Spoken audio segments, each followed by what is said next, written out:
আলহামদুলিল্লাহি রাব্বিল আলামিন। রব্বানা যালামনা আনফুসানা ওয়া ইন লাম তাগফির লানা ওয়া তারহামনা লানাকুনান্না মিনাল খাসিরিন। আল্লাহুম্মা ইন্নাকা আফুউন কারীম তুহিব্বুল আফওয়া ফা'ফু আন্নী। হে রব্বুল আলামিন, আমরা আপনার কয়েকজন নগণ্য গোলাম।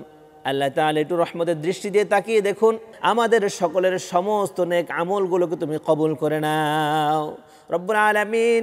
খাস করে আল্লাহ, দেশে ও প্রবাসে যে যেখান থেকে তোমার দরবারে হাত তুলেছে, মেহেরবানি করে সকলের হাত দুখানাকে কবুল করে নাও।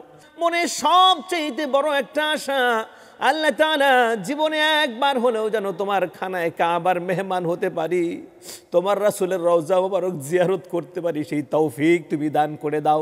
আল্লাহ তাআলা যারা সেখানে গিয়েছে, যাদের সৌভাগ্য হয়েছে বারবার সেখানে তুমি যাওয়ার তৌফিক দান করে দাও। মেহেরবানি করে সারা বিশ্বের সমস্ত মুসলমানকে তুমি এক করে দাও। মেহেরবানি করে সমস্ত মুসলমানদেরকে তুমি কবুল করে নাও। আল্লাহ তাআলা ঈমান নিয়ে, আমল নিয়ে বেঁচে থাকার তৌফিক দান করে দাও।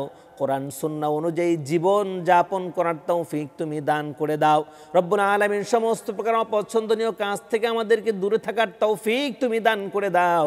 বিশ্বের আনাচে কানাচে যেই সমস্ত মুসলমানরা নির্যাতিত, নিপীড়িত, আল্লাহ তাআলার এই রোজার দিনে সাহরিও খেতে পারছে না, ইফতারও করতে পারছে না, আল্লাহ মেহেরবানি করে তাদের উপর তোমার সাহায্য তুমি পৌঁছায় দাও। সুবহান রাব্বিকা রাব্বিল ইজ্জাতি আম্মা ইয়াসিফুন ওয়া সালামুন আলাল মুরসালিন ওয়ালহামদুলিল্লাহি রাব্বিল আলামিন।